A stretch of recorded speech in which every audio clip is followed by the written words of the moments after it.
doctor, as a surgeon.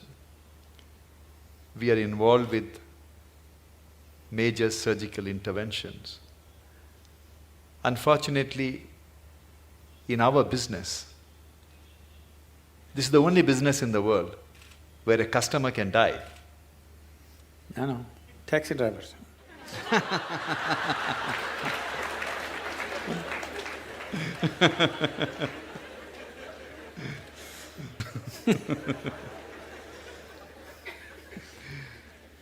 It's however much you try, Sadhguru, to dissociate ourselves. When you are operating, you need to concentrate and do the job, but what comes to your mind is the young wife, young children waiting outside. The margin of error is very small, few millimeters here and there. Then you think what are the consequences on them. Then you start thinking about when you are a kid, if something happens to your father, where you would have been. We are after all human beings. We are always torn between what we do to somebody and what could have happened to our own life. It's a constant tension. How do we overcome it? I've been in this profession for more than 30 years. Still, I haven't yet mastered the art of dissociating myself from the patient's life. Yes, when you're given a certain responsibility which could determine the shape and scope of people's lives, it's a big thing to carry on one's shoulders. But the important thing is that somebody has chosen to place such a responsibility in our hands. It's a tremendous privilege if we execute it. Can we do the best? We can never do the best, but we can do the best that we can do, always with life. Is it the best? No, we are doing our best. If we lack in that, then we have a serious problem.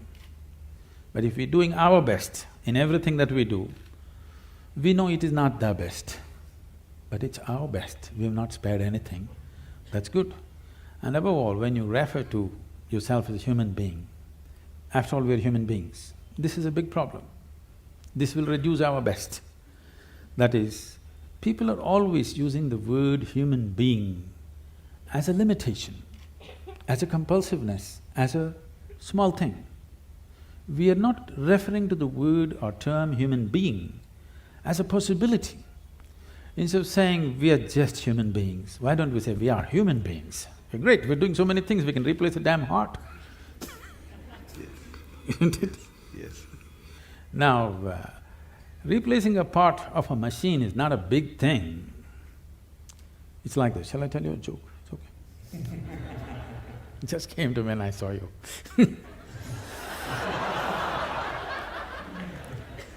So, a cardiac surgeon took his Aston Martin, which was giving him a little bit of trouble, engine trouble, to the mechanic. So he said by evening he'll have it ready. After his hospital job, he went there to pick up his car. It was not ready. The mechanic was swaggering around a little bit, and I said, "Hey doc, why is it I do the car's engines, you do people's engines? After all, a pumping thing, you know. Why is it that you earn in millions, I just make a few bucks? Come tomorrow, doc, we'll fix it." So the doctor looked at him and said, "Try to fix the engine when it's running."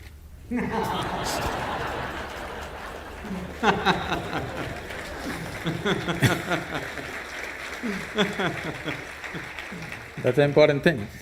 You got to keep it running and fix it.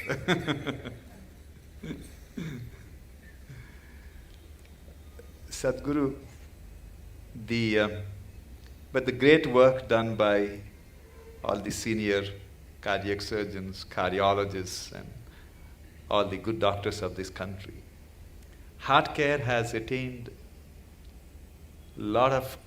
it has got a lot of confidence from the people. It's very interesting, Sadhguru, when I started my career 25 years ago, I left England 25 years ago, I started in Calcutta. If I told a patient then… Lot of heartbreak there.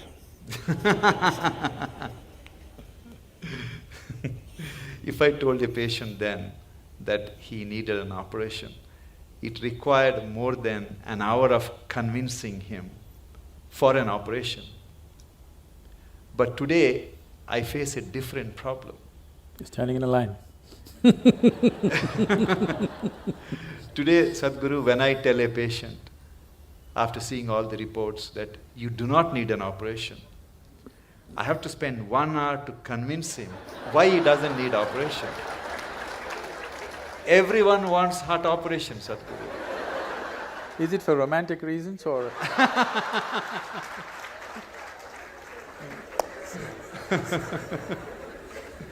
How do we convince people that fixing the heart is not like, something wrong with your house, you get a plumber, he will fix it, or something wrong with the car, you change the parts. It is something different. We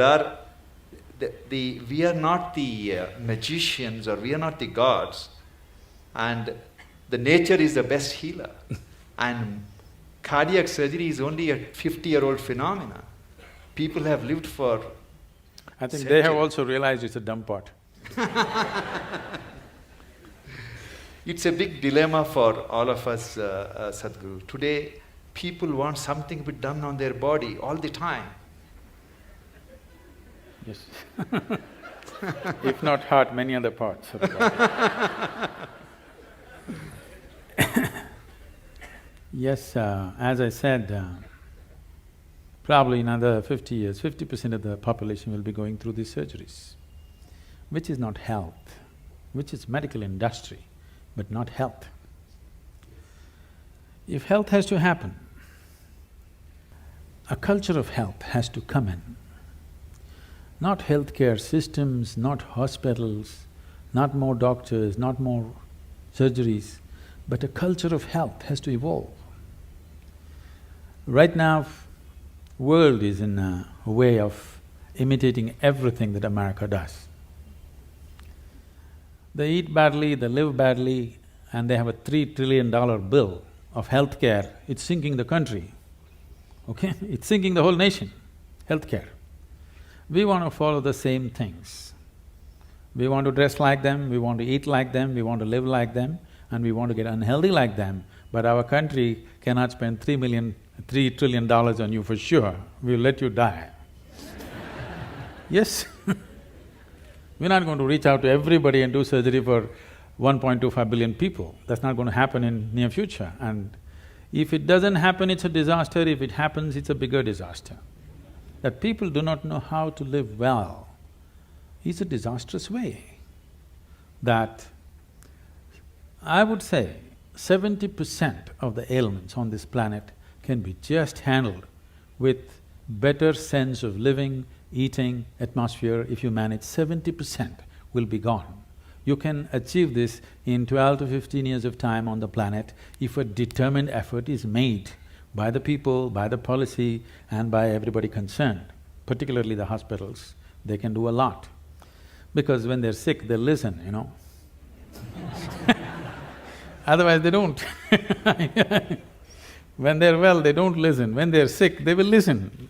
They have years, more years than 2 when they're sick.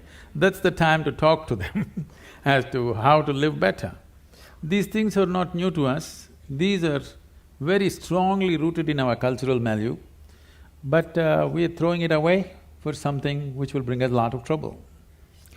For immediate attention, for immediate intervention, of course, medical intervention is primary and it's most vital, there's no question about that. But long-term health will not happen because of medical sciences as we know it.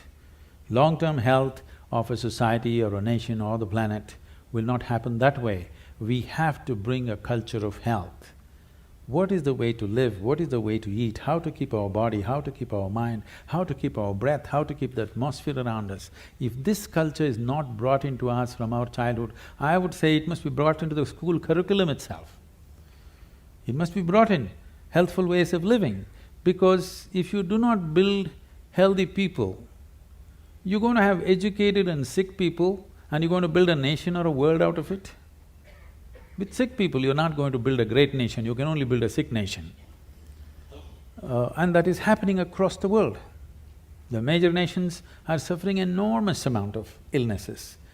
The most affluent countries who have no nutritional problems, okay? India's half the problem are nutritional problems. Right from their childhood, they've not eaten properly. Affluent nations who have a choice of nourishment, look at the level of health issues they have.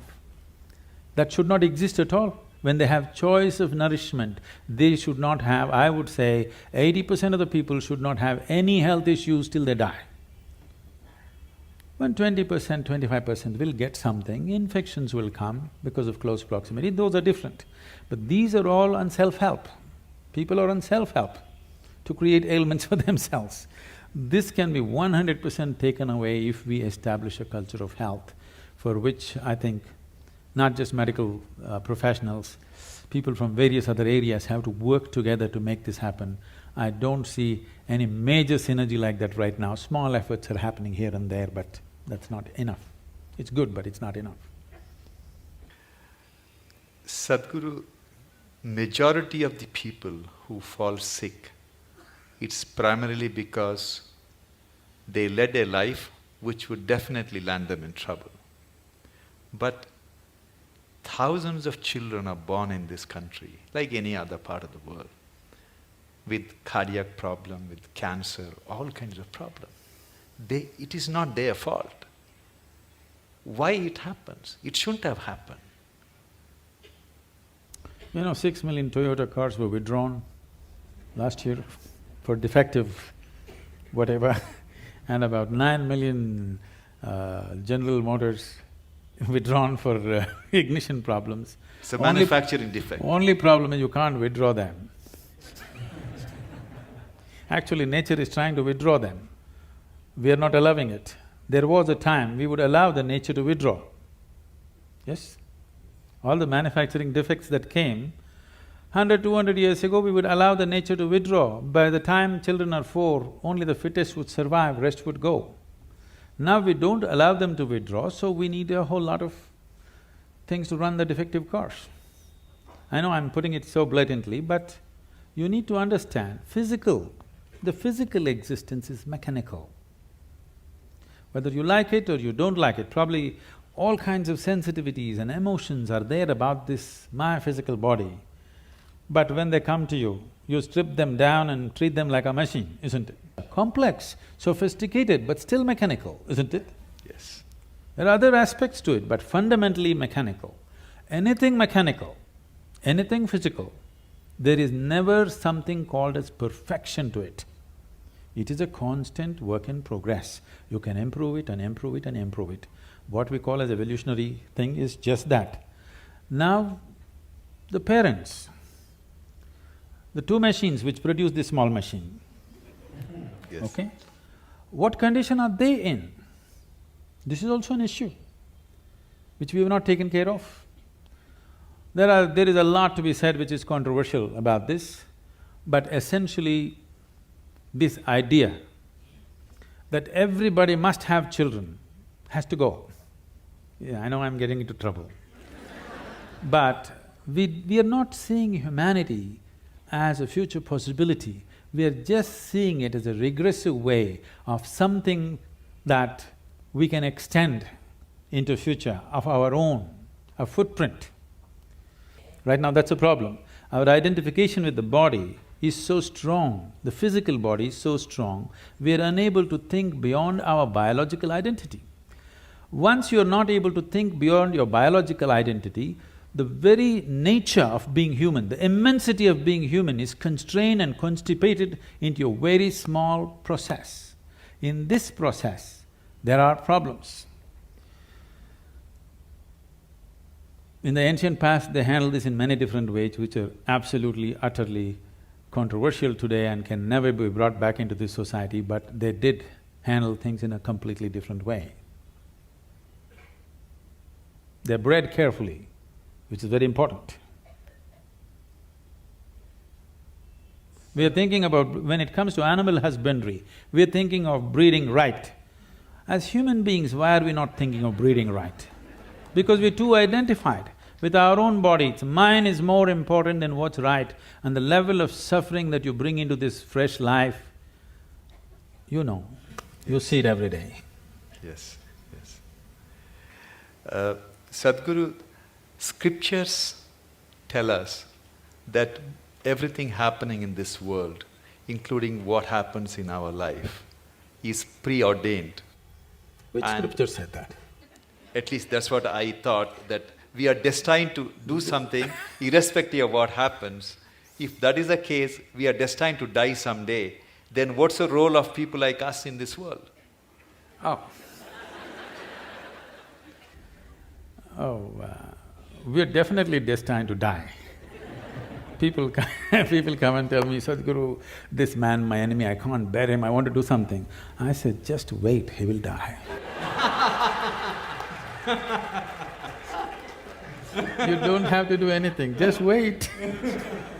Just be patient, that's all. So destined to die, yes. But I don't think ever any scripture has mentioned that your life is predetermined or preordained. This is an import from outside. You must understand the fundamental nature of what this culture is it's rooted in this. This is a godless culture, you must understand this. There has never been an idea of God in this country. It's an imported value, let me put this into perspective, because it upsets lots of people. We have many divine entities, many. We count some 33 million, something like that. How did all these gods come up? So, the idea, the monotheistic idea is there's a god sitting out there and doing things to you, so they believe in dictatorship. That there is somebody who determines everything. Not so in this culture. Here, there is no idea of God, but there are many divine entities. What are these entities? Generally, if you look back, the language that was used for all the deities that you have is, you're a Devi, is a yantra, always a yantra. The word yantra literally means a machine or a device or a tool. When I refer to our own yogic temples as tools, people get offended. Sadhguru, don't say that, it means more than our life. I said, if you are offended by this, you come to the ashram.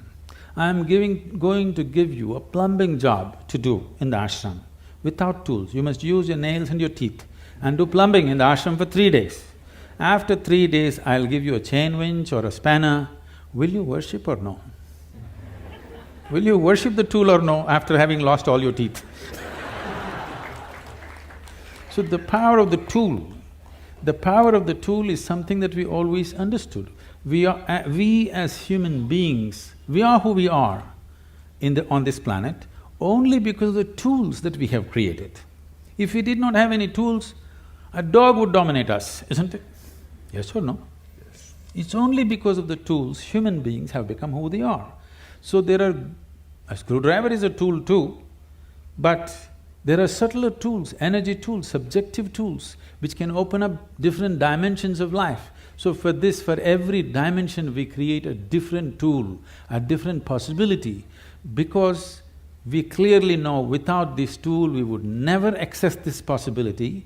We bow down to it and we worship it, because without being worshipful it will not yield to you. We clearly know gods are our making. It is just that others have forgotten. So here we told you, your life is your karma. This means your life is your making. Where is the question of preordained? Such a thing never arises in this culture. Thank you, Sadhguru. But it's dangerous for a doctor to think it's preordained.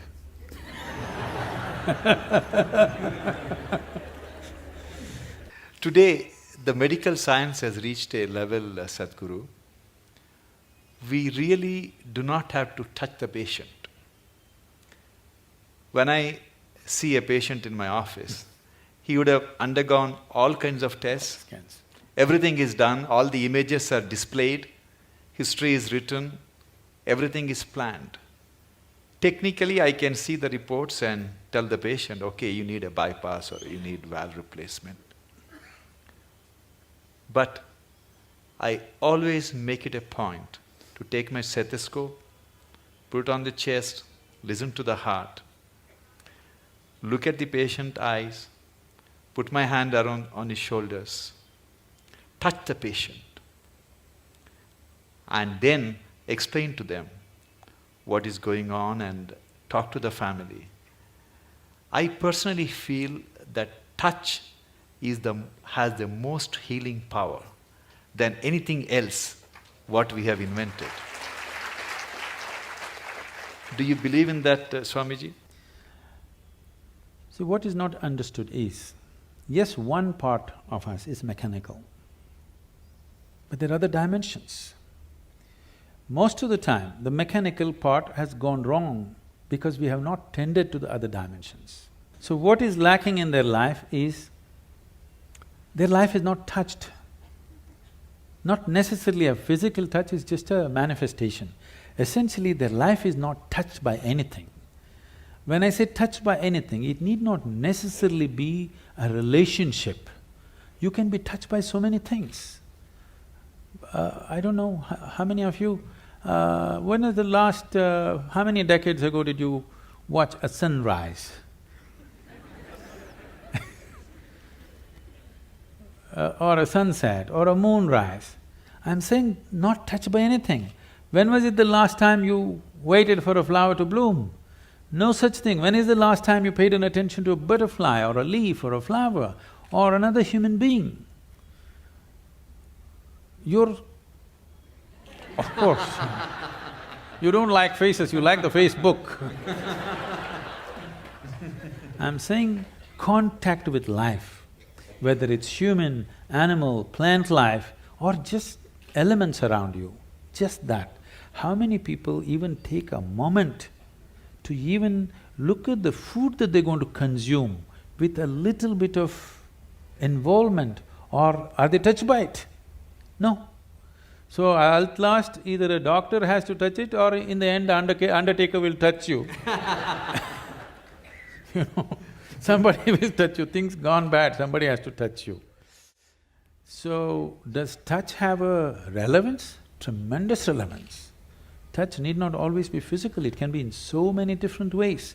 If you are not touched by life, you are a dying life, you are not a living life. It may happen to you after some time, but it's happening, you're in progression. Because what you call as life, even in the physical level, it's medical knowledge for everybody now. The number of cells you have is more than the number of stars in the Milky Way, okay?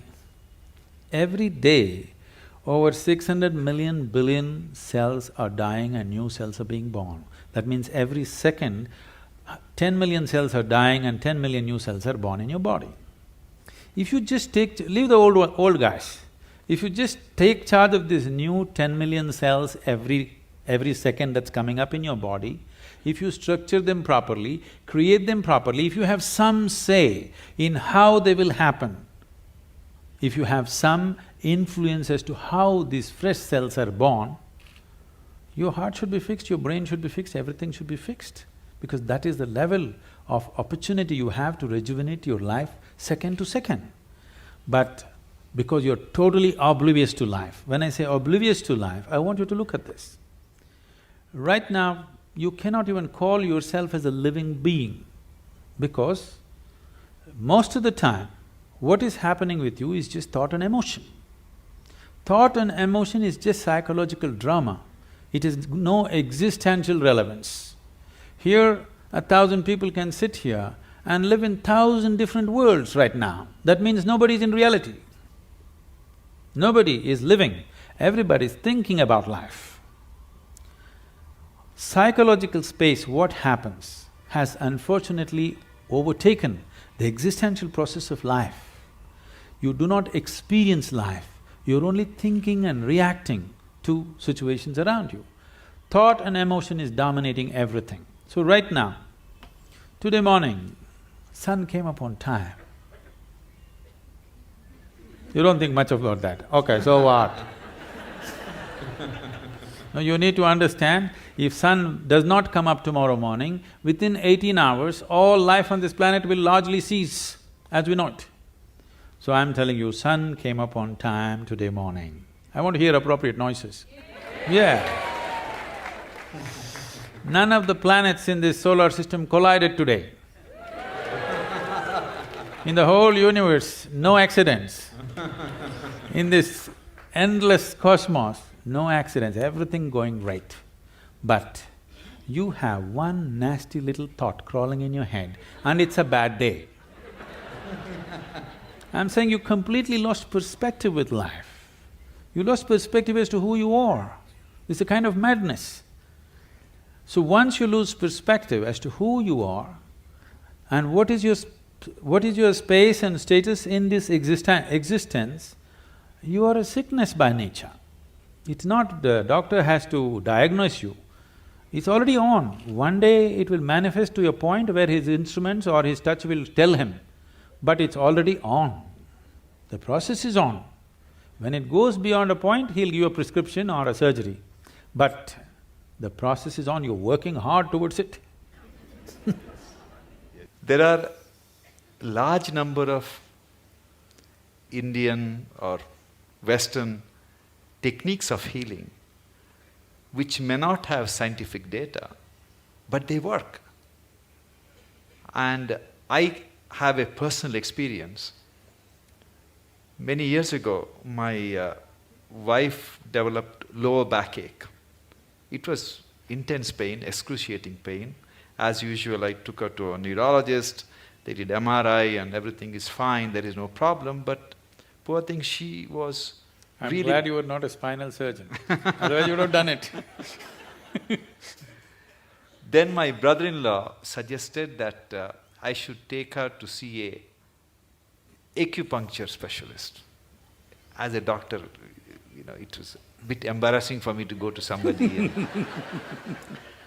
And he didn't have a fancy clinic. I went to his house and he talked to my wife for a few minutes and he made her sleep flat on the floor. And Sadhguru, he took, from the heel, he started pressing on her lower back for 10 minutes as I was watching.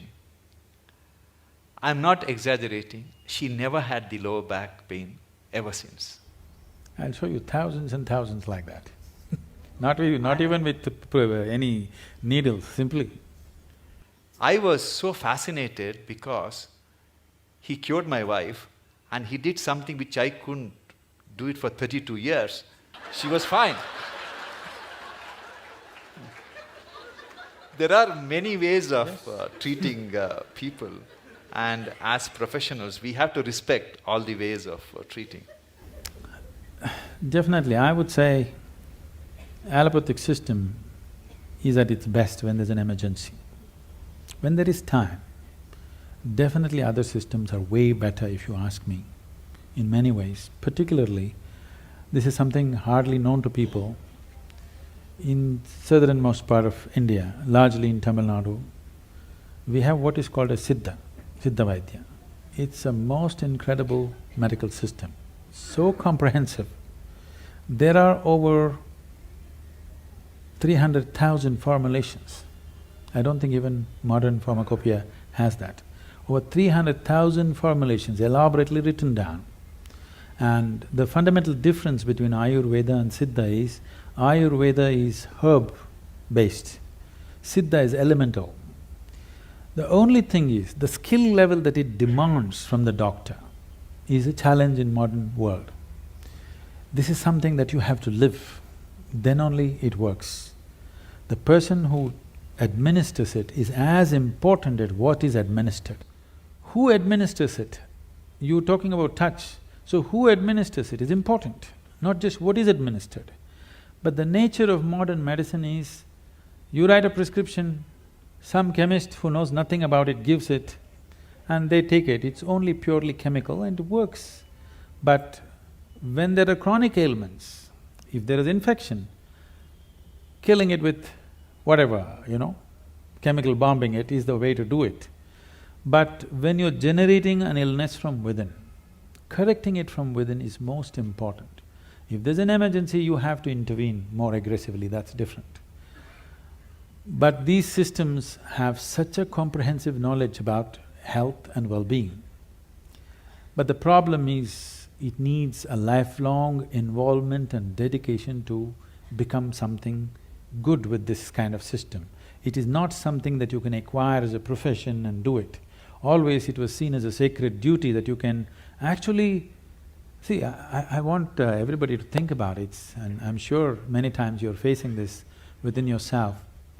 It is not a prescription, it is not a surgery, it is not something. It's a person's life, whether he lives or dies.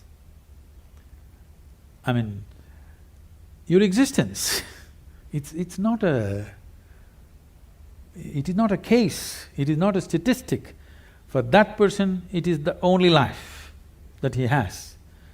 This needs far more deeper attention than just being handled as a profession. I think that sense of dedication and involvement, individual doctors might have grown into it, but still that's not there as a culture, that is not there. It should not be seen as a profession, that's what I'm saying. Yes, of course, monetary requirements are there, that will happen, that's a different thing. But first of all, it must be seen as a certain commitment and a certain privilege that you are able to either end or extend somebody's life is not a small privilege. Sadhguru, many years ago, when my son was a little kid, he gave me a book written by Swami Vivekananda.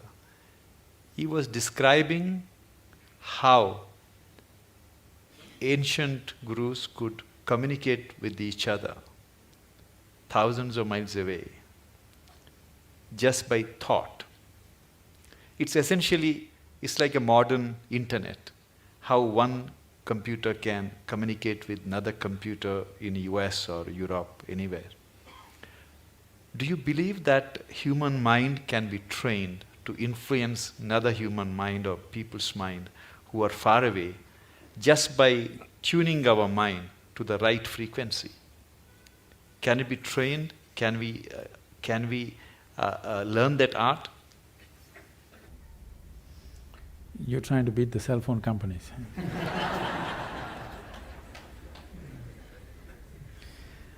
It's not just about the mind. See, when we say mind, the English word mind is only generally referring to only the thought process. Thought process is the most surface element of your mind. I think because of European thought, we have given too much significance to the thought. In the yogic science, we do not attach any importance to what you're thinking about or feeling right now, because what can you think? Only the data that you have collected, you're recycling it, it's of no great consequence. Whatever is on the surface of your mind keeps rolling, that is not of any consequence. What you're thinking and feeling right now is very surface of mind. There are deeper dimensions of the mind. In Sanskrit language, there are many words to describe the different states of mind. But now there is one aspect of the mind, for lack of time and stuff, I'll leave those things. There is one aspect of the mind which we refer to as chitta. Chitta is the innermost core of the mind, which is your connection with what we are referring to as consciousness. If your chitta becomes conscious, if your chitta acquires a certain level of conscious control, if you acquire, now you have access to your consciousness. What we are referring to as consciousness is that dimension which is neither physical, nor is it electrical, nor is it electromagnetic. It is a quantum leap from physical to non-physical dimension. A non-physical dimension being the lap of the existence. It is the non-physical in whose lap the physical is happening. Physical is a small happening. In this cosmos, not even 2% or not even 1% is physical, rest is non-physical. This non-physical dimension, in the yogic terminology, we use a specific sound which is connected with that dimension. Today it's all very highly distorted. We call this Shiva. That means that which is not.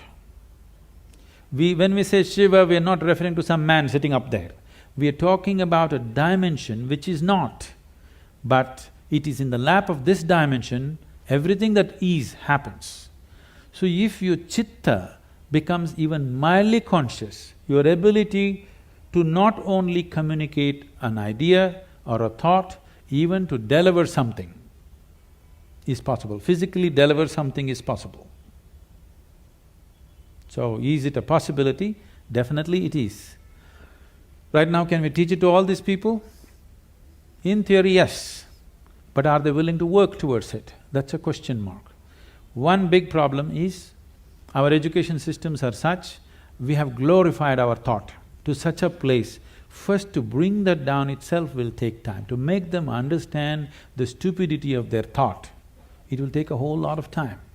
Because everybody thinks they're smart, but actually the smartest thing about most people is their phone.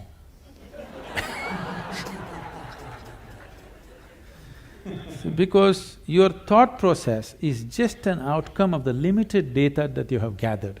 It doesn't matter if I have read the libraries of the world, still it is too limited compared to what it is, what the creation is. With all the scientific development, we still do not know how a leaf really works. We do not know how a single atom in its entirety we do not know with all the scientific exploration.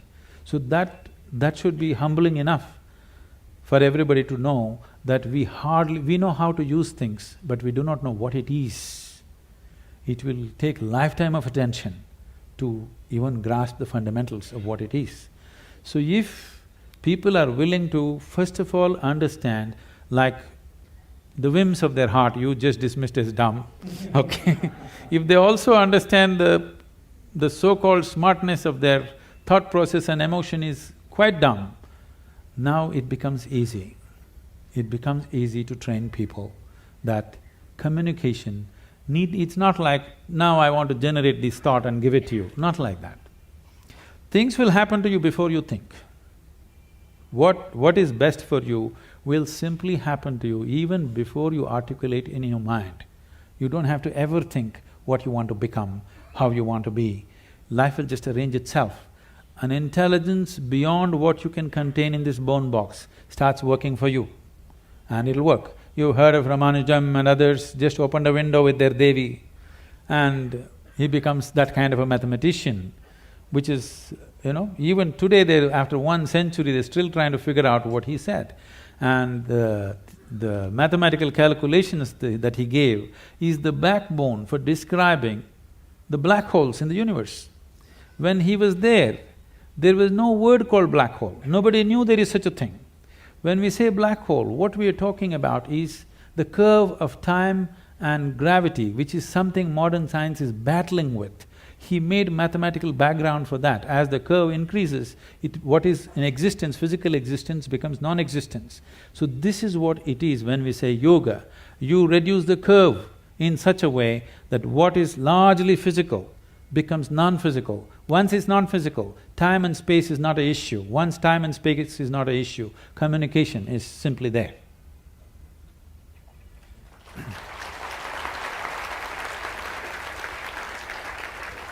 About 20 years ago, Sadhguru, I received a check for 1 lakh rupees from a retired major from Indian Army. He just gave his name, he refused to, he didn't give his address. And he wrote a small note stating that the money I am giving you is too small for the path you have chosen. But God has His own mysterious ways of giving you the rest. It had a tremendous impact in what I thought, what I wanted to do. Is it because there is something called cosmic forces which are constantly trying to help society and doing, or it's something else which is influencing people to do something which is beyond their means? See, the ideas of something wants to help, something reaches out to you. I happened to be about 4 weeks ago, I was in Los Angeles and I was staying with some people there. And the bedroom was full of books. So I just picked up one of these books and so on. The author is saying, the core of the universe is love. Well, why would the core of the universe be love? Because this thing has been always told to people, from heaven God loves you, all these people. See, if you're having a roaring love affair right now with somebody next to you, here, will you look up and ask for rays of love to come towards you? I'm asking you. No, you made yourself in such a way nobody can love you. Now, only God can love you. If you say God loves me, you must know you are such a pathetic, despicable case. If you made yourself in such a way nobody can help loving you, you are a wonderful human being, isn't it? So we need to understand, there is something called human thought and emotion, human needs, of emotional needs of love, care, touch, this. The cosmos, or what you're referring to as the source of creation or divine, or if you want to use the word God, because God personifies thing, we will refuse to use that word. Let us say whatever is the source of creation, which we are referring to as God generally by religious this thing. Essentially, it is just an intelligence which is simply exploding into everything possible. If you're in rhythm with it, you will rise. If you're not in rhythm with it, it'll crush you. It has no love, it has no compassion, it has no intention of helping you, it has no intention of harming you, it has no nothing. If you understand the forces and ride it, you have a fantastic life. If you do not understand, it'll crush you. You've seen people doing surfboarding on the waves in the ocean. It is such a magical thing, just riding the waves. But if you don't do it right, if you go into the waves, it's like being in a concrete mixer, it'll just do that and it'll kill you. So one rides the wave, another gets crushed by the wave, that is all that's happening. The rest is all human interpretations. This is the first thing we have to stop, that we do not extend our thought and emotion to the existence. This is relevant between you and me. This is relevant between you and your family members. You love them, I love you, you love me, all this fine. Don't look up at the sky and say, I love you. It will not say, I love you back, because it has no such need. It's pure existence. This is what you have to become. If you sit here, you are a complete existence by yourself. This is a full-fledged life. It does not need anything from anybody. It has everything. It is connected with everything in the universe. It does not need anything. But we want to play our games, okay, we can do all this stuff, but you need to understand right now, we are trying to extend our compulsions to the whole creation. It doesn't work like that. Existence is not trying to help you.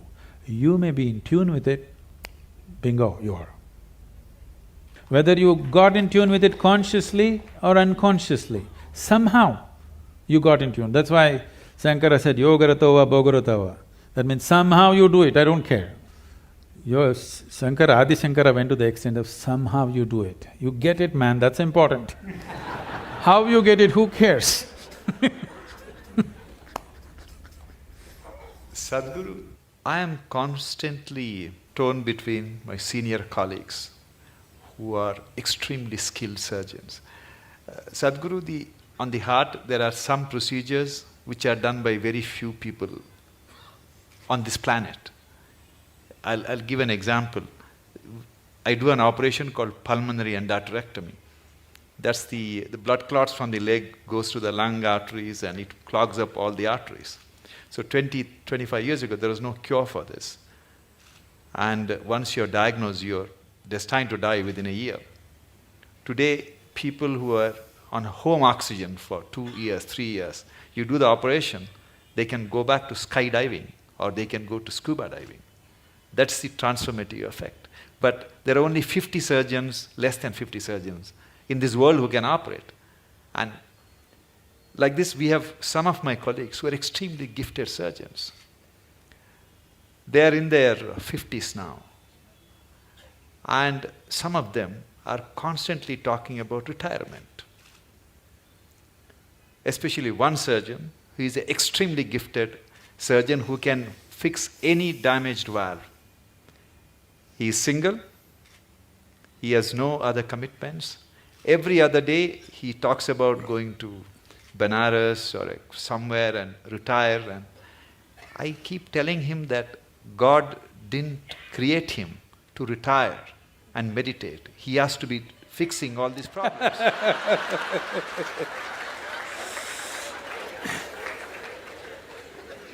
So he gives me extension every 6 months, Guruji. So at the end of 6 months, the usual rigmarole starts. He talks about retirement and everybody is depressed in the hospital. So how do you deal with this kind of people?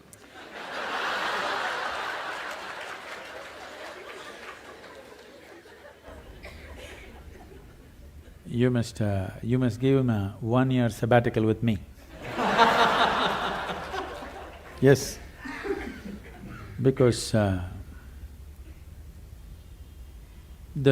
need or the idea of retirement enters anybody's mind because of the monotony of what they're doing, whatever it may be. Somebody else may think it's a great thing, but in your experience, somewhere it's becoming monotonous or stagnant. Stagnation is one thing that human intelligence and human system cannot take, and most of the ailments are because of stagnation of life. They may be getting their, once in 3 years promotion, they may be making little more money, all these things may be happening. But somewhere experientially there is a stagnation, which could be a major cause for many of the complex ailments that people manufacture within their systems. The more complex they get, you try to create more talented surgeons. I'm saying we are manufacturing the problems, we are trying to manufacture a solution. I think as we offer solutions, people who have already gotten into problems, they need solution. But it's very important that we teach people how not to create these problems, so that instead of 50, you have to produce 5,000 expert surgeons to attend to all these people who are on self-help to illness.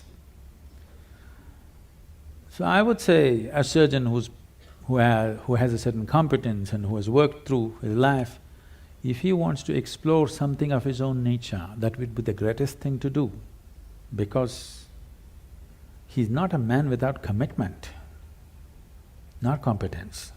When competence and commitment is there, you should not run him through the rigmarole and destroy that possibility.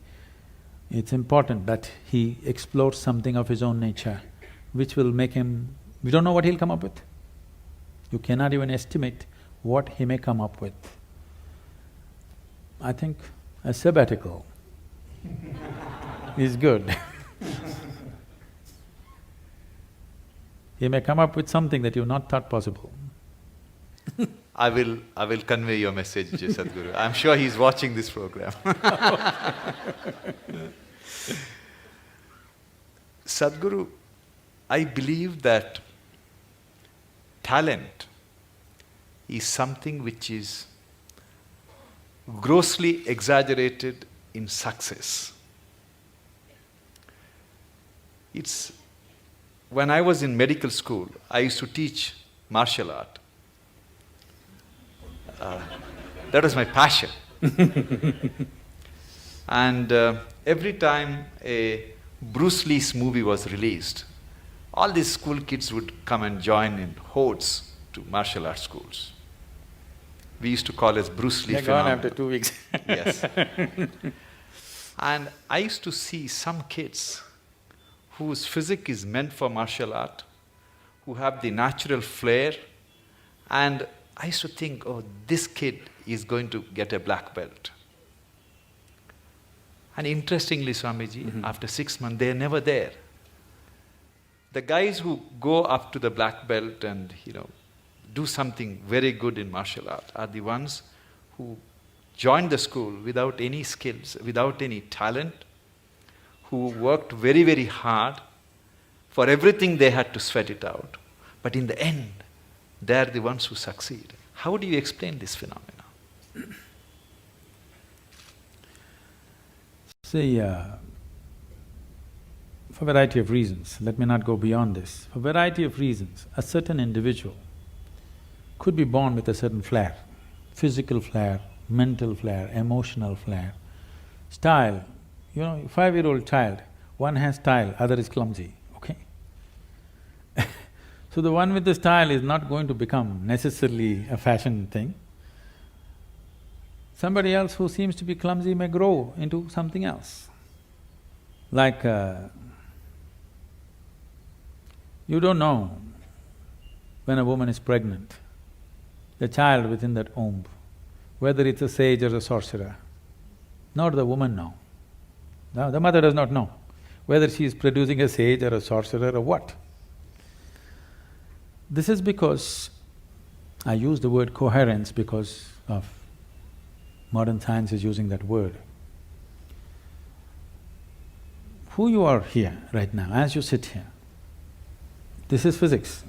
Every subatomic particle is in constant contact with everything. What you call as cosmos is living life and it's a live mind. You have captured only one small part of it. If you work with only that one small part of what you have captured, both as life and as intelligence, you will function at a certain level. If you apply yourself to break the barriers of your limitations that you've set for yourself, then there is an intelligence beyond anybody's understanding, beyond anybody's estimate, which is available to you. Once this is available to you, people think you're superhuman. No, this is not about being superhuman. This is about realizing that being human is super. The immensity of being human has not been realized. So we are always making a kind of a mathematical calculation. Okay, if this person has this much IQ, maybe this is what he will become. This is what Newton's law, that everything that moves on this planet works to a mathematical precision or a geometric precision. That is, if you take a pendulum, the length of the pendulum will decide how it will swing. If you take a projectile, depending upon its mass, velocity and the trajectory, it will go to a certain place. That is not how the cosmos is working, because what you think is physical and not physical is all mixed up within this human being. The physical self, the psychological self, the emotional self, and who you call as myself, the life within you, the fundamental life process, these are all different dimensions. And the innermost core of who you are, which, because all the other words are corrupted, I'll use the word life or just you, what you call as me. This, if you allow it, if you do not identify it with any form, with your physical form or with other different identities that you take on, it has a way of being cohesive or collaborative with everything around. When we say somebody worked hard, all he is trying to do is stretch his boundary of identity, isn't it? He's trying to stretch his boundary. If he succeeds to stretch his boundary, something that was he never thought possible or imagined that is within his competence or capability becomes his. Miraculously, I can show you hundreds of people who come to me, we prepare them for a certain period and then we initiate them. In 24 hours, you will see the shape of their face will change. Genetics are altered in 24 hours' time. You can see the photographic images, they have actually changed dramatically overnight simply because of a certain extension of their identity. So, in the Indian spiritual milieu, so when you say spiritual, we must understand this. This is not about looking up or looking down. When we say spiritual, we are talking about transcending the limitations of physical. So right now, the physical is here as if it's a solid entity in people's experience. But modern physics is telling you and medical science is beginning to tell you, or if people don't understand, if they just hold their nose for 2 minutes, they understand that they are not an independent existence. It is in transaction, not just in terms of breath. Even on the level of subatomic particles, it's in constant transaction. If this transaction becomes even minutely conscious, suddenly You have immense capabilities that you never thought were possible. Biological identity is the most limiting identity that you have because it limits to the area of your body. Now when you strive, you break this. It doesn't matter in what way you strive. Most people strive in unconscious, unscientific, simply out of striving, they do things. But there are ways to strive scientifically in a proper way. There are tools to strive with specific direction to break the limitations of who we are. If you break this boundary, the subatomic particles are transacting, the intelligence is transacting, only you're missing the whole game. If you don't miss the game, if you are in the game of life, not in the game of thoughts and emotions, you are in the game of life, suddenly just about anything you want you can do, not this or that. I'm saying anything a human being can do, simply if he breaks his barriers. And these barriers are many levels, but the most fundamental thing is the identity.